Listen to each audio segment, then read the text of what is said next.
Sand paper ഉപയോഗിച്ച് റബ്ബ് ചെയ്യുന്ന സമയത്ത് ആ ഒരു ഏരിയ നീറ്റ് ആൻഡ് ക്ലിയർ ആയി വരുന്നത് എന്തുകൊണ്ടാണെന്ന് നിങ്ങൾ ചിന്തിച്ചിട്ടുണ്ടോ? അതിൽ ഉപയോഗിച്ചിരിക്കുന്ന ചില സ്റ്റോൺസ് അല്ലെങ്കിൽ മിനറൽസ് ആണ് അതിനുള്ള പ്രധാനപ്പെട്ട കാരണം. മെയിൻലി കൊറണ്ടം, ഗാർനറ്റ് തുടങ്ങിയ സ്റ്റോൺസ് ആണ് അതിൽ സാൻഡ് പേപ്പറിന്റെ നിർമ്മാണത്തിൽ ഉപയോഗിക്കുന്നത്. അതിനുള്ളൊരു പ്രധാനപ്പെട്ട കാരണം എന്ന് പറയുന്നത് കൊറണ്ടം പോലുള്ള സ്റ്റോൺസ് ഹൈ ഹാർഡ്നെസ് ഉള്ള സ്റ്റോൺ ആണ്. ഡയമണ്ട് കഴിഞ്ഞാൽ നാച്ചുറലി കിട്ടുന്ന ഏറ്റവും ഹയസ്റ്റ് ഹാർഡ്നെസ് ഉള്ള ഒരു സ്റ്റോൺ ആണ് കൊറണ്ടം എന്ന് പറയുന്നത്. കൊറണ്ടത്തിനെ കുറിച്ചൊക്കെ നമ്മൾ ഓൾറെഡി വീഡിയോസ് ചെയ്തിട്ടുണ്ട്. അതിൽ വരുന്ന സ്റ്റോൺസ് ഒക്കെ നിങ്ങൾക്ക് അറിയായിരിക്കും. റൂബി, സഫേഴ്സ് തുടങ്ങിയ സ്റ്റോൺസ് ഒക്കെ കൊറണ്ടം ഫാമിലിയിൽ വരുന്നതാണ്.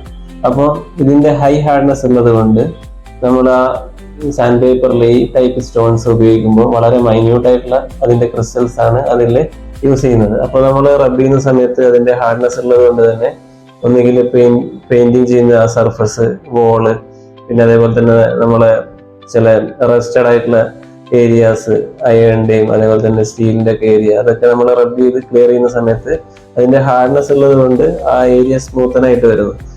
പിന്നെ ഇതിനുള്ളൊരു പ്രധാനപ്പെട്ട വേറൊരു പ്രത്യേകത എന്ന് പറയുന്നത് ഈ കൊറണ്ടം പോലത്തെ ക്രിസ്റ്റൽസ് ഹൈ ഹാർഡ്നെസ് ഉണ്ടെങ്കിലും വളരെ ഫ്രജൈൽ ആൻഡ് ബ്രിറ്റിൽ ആയിരിക്കും. പെട്ടെന്ന് പൊട്ടിപ്പോകാൻ സാധ്യതയുള്ള സ്റ്റോൺ കൂടി. അപ്പൊ നമ്മൾ ഫോഴ്സ് കൊടുത്ത് റബ്ബ് ചെയ്യുന്ന സമയത്ത് അതിന്റെ ഓരോ ടിപ്പുകളും വളരെ മൈന്യൂട്ട് ആയിട്ടുള്ള ക്രിസ്റ്റൽസ് ആണല്ലോ ഇതിൽ ഉപയോഗിക്കുന്നത്. അപ്പോൾ ഒരുപാട് ഗ്രാന്യൂൾസ് ആയിട്ടുള്ള ക്രിസ്റ്റൽസ് ഇതിൽ അറ്റാച്ച് ചെയ്തിട്ട് നമ്മൾ ആ പേപ്പറിന്റെ മേലെ ഗ്ലൂ ചെയ്ത് വെക്കുകയാണ് ചെയ്യുന്നത്. അപ്പൊ നമ്മൾ റബ്ബ് ചെയ്യുന്ന സമയത്ത് ഇതിന്റെ ഓരോ ടിപ്പുകളും ഓരോ റബ്ബിലും ഷാർപ്പൻ ചെയ്ത് വരും. അത് ബ്രേക്ക് ചെയ്ത് ഷാർപ്പനായി വരും. അപ്പോൾ നല്ല റിസൾട്ട്, വളരെ നീറ്റ് ആൻഡ് ക്ലിയർ ആയിട്ട് ആ സർഫസ് മാറാൻ വേണ്ടി ആ ഒരു പ്രോപ്പർട്ടി കൂടെ സഹായിക്കുന്നുണ്ട്.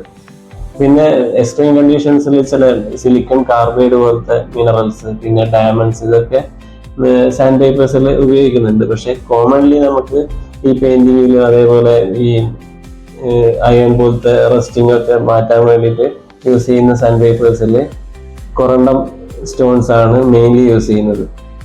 മുമ്പെയൊക്കെ നാച്ചുറൽ കൊറണ്ടമായിരുന്നു യൂസ് ചെയ്തിരുന്നത്. ഇപ്പോൾ സിന്തറ്റിക് സ്റ്റോൺസ് വരുന്നത് കൊണ്ട് സിന്തറ്റിക് കൊറണ്ടാണ് ഇതിലേക്ക് യൂസ് ചെയ്യുന്നത്.